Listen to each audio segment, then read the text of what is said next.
Trauma is sometimes used somewhat loosely and promiscuously to refer to things that are not traumatic. So people will have a difficult experience and say, I was traumatized. No, they weren't. They just had a difficult experience. And as one of my colleagues points out, all trauma is stressful, but not every stress is traumatic. So sometimes people use the word to refer to difficult experiences, which is not the same as being traumatized. And on the other hand, where it really matters, which is in the area of health that you and I are both concerned in, whether it's physical or mental health, trauma is not understood nearly enough or used nearly enough. So that, to my mind, a lot of conditions of mind and body are actually very much trauma related without the healing profession, particularly the medical profession, actually recognizing it. So trauma then it comes from the Greek word for wounding. Trauma is a wound. It's a psychic wound that leaves a scar, it leaves an imprint in your nervous system, in your body, in your psyche, and then shows up in multiple ways that are not helpful to you later on. So in its basic sense, trauma is a psychic wound. And if you look at the nature of a wound, on the one hand, if it's raw and open, it really hurts.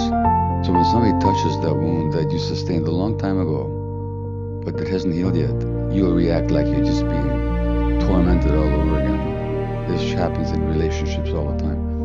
On the other hand, wounds scar over, and the scar tissue has certain features. It's very hard, it's rigid, so it's not flexible, so people tend to be rigid when they're traumatized. It also doesn't grow. So trauma very often stops emotional growth and development.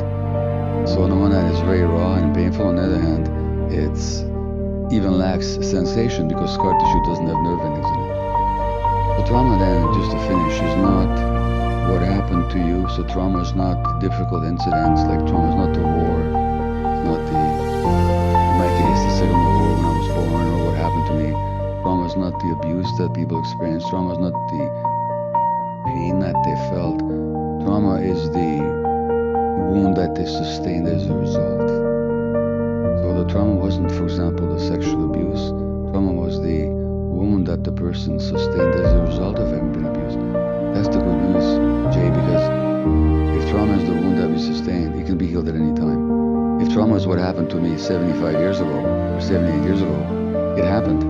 It never not will have happened.